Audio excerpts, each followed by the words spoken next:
I have a cheering section. How much fun is that? It's 50 years ago I saw Rock'em Sock'em Robots, but it's such a loud and obnoxious game. It's a game you give to people who you don't like. So the children just drive them nuts. Thank you so much for this, for inviting me. This is so much fun. What an amazing group of people, an amazing city, amazing set of events. It's just, holy cow. We're called the Low Country, but right now we're a city on a hill. You can be proud of it. My wife and I have been married 38 years. Now remember that, 38 years, okay? She's not here. She's busy. She's heard me talk before. I've heard enough. 30. Now I want you to keep that in mind. 38 years. And we even have the same email accounts, Jeff and Hart Deal. And we have this Kindle. We both have Kindles. We like to read, and we can share. You know, I download a book. She can read it, and vice versa. And a few months ago, I was 38 years. Remember that, by the way. A few months ago, I'd read a book, and I decided I'm going to read something else. So I looked and see what she downloaded, and I ran across this book. 38 years. Remember that, okay? The title of the book was "How to Have the Husband You've Always Wanted."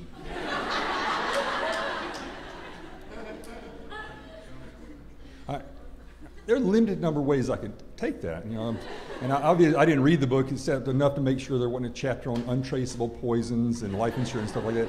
And my dear mother-in-law was at the house and I was making a joke about it, and she said, "Oh, Jeff, it's not what it sounds like. I'm sure it's just learning how to be happy with who you ended up with." And so it's just not helping. So I want to make sure you guys know who you ended up with, so I'm going to take a few minutes just to tell you about me, because I read the instructions for doing the talk, so you want to talk about me. So I'm going to do a little bit. So I grew up in a little small town in Toccoa, Georgia, up in the mountains of Georgia, probably never even heard of. And it's a little tiny place. And there were 6 children in my family. Grew up in a 2-bedroom house rented house that you could put in my garage right now. And a few years before she died, my mother digitized our family album. And it's the easiest way to know about our background is to look at these pictures. This is my great-grandmother on the left here. She was born the year after the Civil War ended. She died when I was 7. These people live forever. You have to shoot them to get them to die. And she's a pretty stern woman. I've never seen her smile. In fact, my grandmother, I don't think, smiled either. For some reason, my mother thought I should have this picture of my grandmother in a bikini, and I've just been seriously disturbed by that image ever since that time. I don't know what my grandfather's wearing over there. And there's a disturbing number of pictures of dogs in our family album, more dogs than there are pictures of the children in our family album. And I'm not talking tiny little things like the Queen of England would have her picture painted with. I'm talking about hound dogs and hunting dogs and stuff like that. And the only picture I have of my grandfather in a tie, he's got his prized hogs with him. So this is Toccoa, Georgia. And there's one picture of me. I'm the guy on the far right. This is before the other 3 were born. We called them the pagan horde that invaded the house after that. Then there's more pictures of the dogs. And there's even... And then even more disturbingly, pictures, there's another dog with this goober, you know, I don't know that's JD. I don't know what his real name is. We call him JD. And his dog's down there with him. And pictures of possums start to show up in our family album. You know, as you can't see it very well, that's a possum right there. And then more pictures of possums. And then, there's the only picture of me, by the way, is that one. And then you start seeing possums with dogs by themselves, just the dog and the possum. You got a possum. Then if you ever wondered if your family is actually crazy hillbillies, if you ever see a picture like this where your grandfather has a possum on a leash, that's some of my family albums. That's what can I say? You've got to learn to be happy with the speaker you have, not some sophisticated guy. But I do know a lot about chicken farming if you ever have a question about that. And a little bit more about possums, and I think it's really necessary for a person in these age. If you go to this website, this is an actual website, and I'll leave this with you. If you'll go to this IP, or whatever this address is called, you'll find this website. That's the Center for Disease Control's Zombie Apocalypse Preparedness Plan. By the way, I didn't write this thing. This really is the website. And I am a Walking Dead fan. It drives me crazy between seasons. You know, I'm waiting on, is Rick going to shoot that guy? And you know he's going to shoot the guy. I want to see if he's going to shoot the guy. I'm so excited about that. But the zombie apocalypse period. Now, I've got a question for you. You're in the zombie apocalypse. Hide your excitement about being in the zombie apocalypse. And you have anti-zombie vaccine for one more group of people. Who are you going to pick? Are you going to pick your police force? Are you going to pick your healthcare workers like me? Are you going to pick, say yes to that one, are you going to pick public works people? Are you going to pick lawyers? Are you going to pick Congress and the White House? Probably not. How about social media experts? How about event planners and managers? You're going to pick those. Only got one more. I want to make a case for who you should pick. If you look in 1900 at the cause of death, look at this interesting thing. Number 3 is diarrhea. This is in the United States in 1900. The number 3 cause of death is diarrhea. And it's all because of the water supplies and management of human feces. Now, if you jump 100 years later, diarrhea disappears off the screen. In fact, I bet there's nobody in this room even knows anybody who's died of what was the 3rd leading cause of death in 1900. And why is that? That's because we have safe water to drink, and we have somebody who takes your feces and puts it someplace beside your house. And that's why you're alive. What that means is, of the people you should have picked your public works people. The public works people give you safe water have saved more lives than every doctor the world has ever created. So those are the guys you pick, which also means that a few people are just going to have to get used to a different look. I'm sorry. Sorry, Kyle. And by the way, they didn't pick social media experts either, so I think somebody is going to have to get used to something else. You know, I'm sorry. Hey, did anybody pick a social media expert for that? Not a soul. Sorry, you're on your own. Pick the water people, okay? Now, what everybody wanted me to talk about was the robot, the Tru-D, and I'm going to tell you about how that came about. Now, we've known for decades that hospital-acquired infections are a massive problem in really the world, not just the United States. I bet you can't name somebody who died of diarrhea, but you can name somebody who's gone to a hospital to get an operation and came out with an infection they didn't have. According to the Center for Disease Control, 750,000 people go to a healthcare facility for treatment and come out with an infection they didn't have. Even worse, at least 75,000 of those people don't come home at all. They die of that infection. And most institutions put that number at about 120,000, by the way. That's the lowest in number. That's everybody here dying twice a day. Everybody here dying twice a day. In an area that some of the most sophisticated healthcare in the world, if not surely it's the most expensive. And it costs us billions and billions of dollars. Now, there's a lot of reasons for that. One is the bacteria getting more and more resistant to the antibiotics of bacteria out there. We don't have anything that'll kill. But also, the physical environment itself has changed. Now, this is an operating room. When I was being trained in general surgery I won't tell you, a long time ago, that's what an operating room looked like. It's pretty simple, just a little table here and an anesthesia thing here, and pretty simple. This is the operating room that I was working in St. Francis Hospital a couple of years before I retired. A very complicated space. Now picture that space being contaminated, and you have to decontaminate that space. And by the way, it happens every day. Every day. And as we move patients through and through, you've got to touch the monitor, and you've got to touch things to move these patients through safely. We're cross-contaminating patients. In fact, there's data now that if you go to a hospital and you're in a room, and the previous patient in that room had a methicillin-resistant staph, you're 2.5 times more likely to contract the staph infection yourself. And the only thing you had in common was the room. And we've known about that for a while. So a while back, I had this idea. And by the way, that's what a modern operating room, that's what our rooms look like now. If you go into OR, MUSC, or Roper Hospital, you'll find that's what it looks like. Again, tell me how you're going to decontaminate that room. The geometry of that room is extraordinarily complex. And there are things there you're not supposed to get wet, like this $120,000 C-arm over here, or these monitoring systems, things like that to use. It's really difficult to do. So we've known about it for a long time. So a long time ago, I had this idea after I learned some more details. What if you could build a little machine, the robot, that when you put it into the room, would flood the room with the type of energy that kills bacteria? And that way you don't have to worry about people missing surfaces and things like that. And if you watch what people do when they're turning these rooms over, you can understand why it happens. You know, little Marie's cleaning the room, and she can't tell if she wiped that place off or not. And she has to do a room every 15 minutes. And they're pushing her to move faster and faster and faster, and she can't see it. And so after a while, something gets missed, and there's things left over. Hence, you have the problem of you're the next person in that room. Well, so we ended up with my brother and I, David Deal.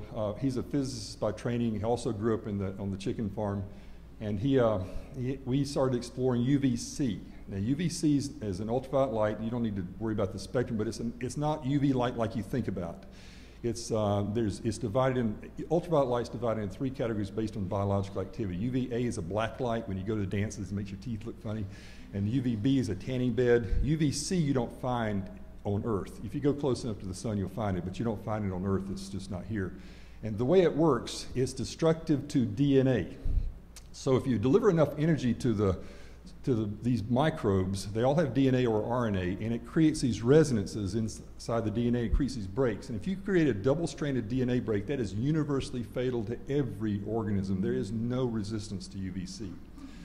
So my brother David, I called him and asked him if he would build a unit for us. I described what he wanted to do, and he went to Home Depot. By the way, I couldn't mention these during the TED Talks, but he actually went to Home Depot and Radio Shack, which I think they just went bankrupt, didn't they? They're not here anymore.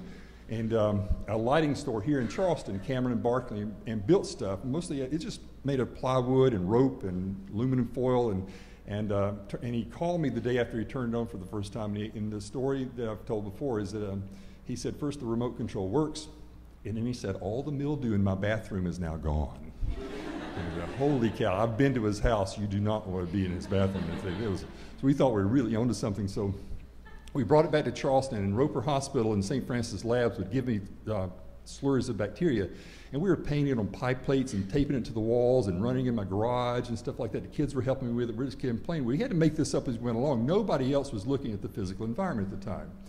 And so we got more and more sophisticated until we realized the machine worked. In fact, it worked really, really well. But what we didn't know is we didn't know to tell when it had worked. You put it in the room, how do you know when it's done?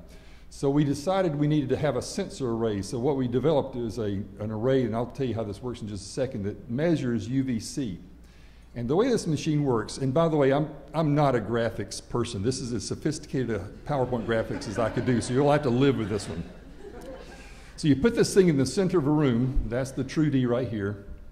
And these are furniture objects. That's a table, okay? All right, that's a table. When you turn the machine on, it floods the room with this energy. Now, we don't measure what the machine puts out. That's irrelevant to us. What we do is we measure, here's the fancy graphics part I worked on. We measure what the machine, isn't that cool? We measure what the machine puts back. So what we've done, we've turned the walls and the ceiling and the floor into our light source, and that's what we measure, and that's what the sensor does. So if the machine's sitting right there where your camera is or closer, what it would do is it would be measuring the most distant spots, for instance, and it wouldn't turn off until reflected back to it was a germicidal dose of that wavelength. That means the back of that screen has been decontaminated. My back would be decontaminated. Every surface in the room would be decontaminated. It's one of these things you think, am I the first person who thought that seems so intuitively obvious to have done, but nobody had done it. So we kept, that's giving me, I'm going to have a seizure if I don't get that one off. So we got more and more sophisticated, eventually engaged a local engineering firm, UEC Electronics and Engineer. They're right here in Hanahan. They make these things. They distribute them all around the world through a company that's now called Tru-D. Hey, sweetie. And they're everywhere now. There's a story about how I ended up in Liberia, and that's the machine's automated. And so you really don't have to do anything except put it in the room, step outside, and it actually runs on an iPad now. I wish I had an iPad, but I don't. And you turn it on, and it talks to you, it tells you to leave the room, and in 6 languages it'll speak to you, as a matter of fact, because they're all around the world right now. And so last July, I got a phone call from the people in Atlanta in preparation for Dr. Kent Brantley, the Samaritan's Purse physician coming into the United States, the first Ebola patient to come here. And they asked me, do you know how to program the machine for Ebola? I said, I have no clue. We tend to ignore the viruses. They're so fragile to this wavelength. If you kill the bacteria, you've killed all the viruses. So we don't typically test the viruses. So I didn't, so I did a literature search though, and I found that the Army had tested with this device about 3 years ago. And I pulled the article up, and they used different units that I used. So I did the conversion, and it came out to 1.7 millijoules is how much energy it took to deactivate Ebola. Well, I thought, you remember in school when maybe you didn't take physics, you're the creative guys, but when I was in school, and you do a problem, a complex physics problem or something like that, and you know you got the digits right, but you just don't know if the decimal point's in the right place. I'm either right or I'm off by a factor of 1,000. I had those. That can't be right. 1.7, because our machine in its lowest automated setting delivers 12,000 millijoules. And 1.7. So I called a friend of mine, a medical school guy, a lot smarter than I am. I said, I sent him the article, can you do this conversion? He called me back and said, it's 1.7. I said, that can't be right. So I called David did it, and we found a website that and it turns out 1.7 millijoules, and we're delivering 12,000 at the time. So it's apparently Ebola is that sensitive, this wavelength.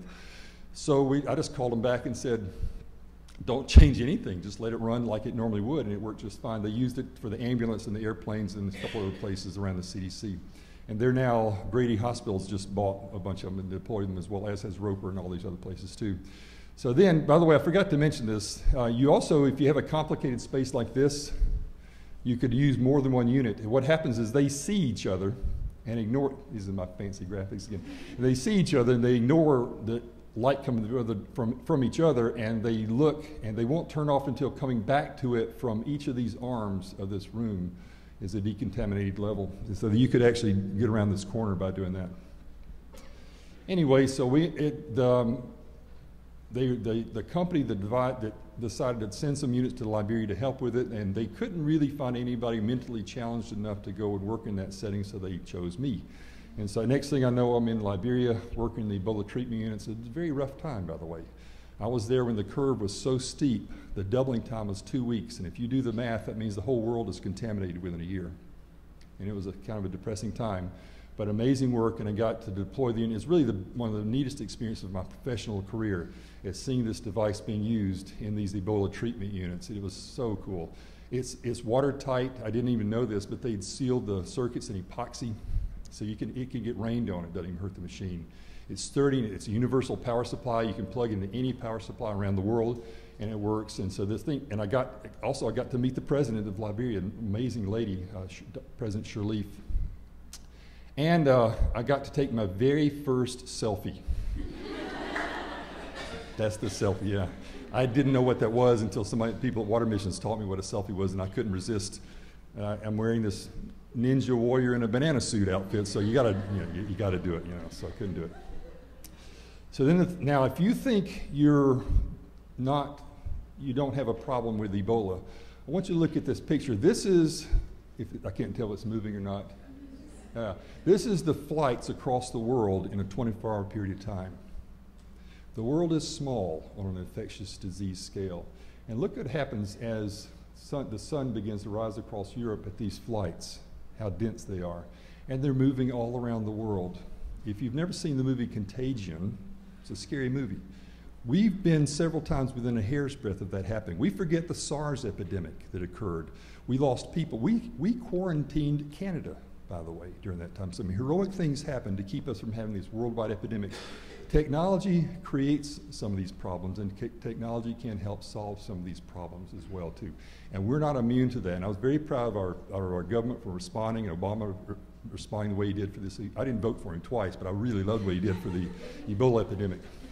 And he's not listening to me right now, is he? I mean, he's here someplace. But anyway, he did the right thing by responding. And right now, by the way, Liberia is now 2 months Ebola-free, declared Ebola-free for 2 months. Now, I don't know what just happened there, but now I know you're at risk, but I want you to have let's do a quick reality check.